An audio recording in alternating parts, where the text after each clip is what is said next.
જી sir, તમારું નામ? મનુભાઈ રેજીભાઈ. શું ઘટના બની, શું કહેશો? 12 વાગે ફોન આવ્યો.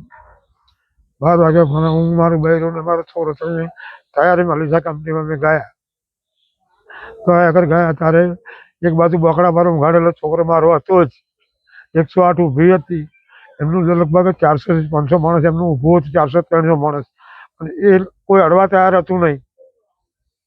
એલિસા કંપનીમાં તમારો છોકરો કામ મંજરી કરતો. હા. શું ઘટના બની?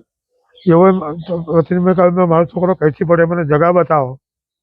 એ લોકો મને બોલે કે લીપથી પડ્યો. હું લીપ આગળ જોવા ગયો. જોવા તો લીપ કેવી હતી? અને લીપ ખુલ્લી છે. લીપ ખુલ્લી? હા, લીપ ખુલ્લી છે.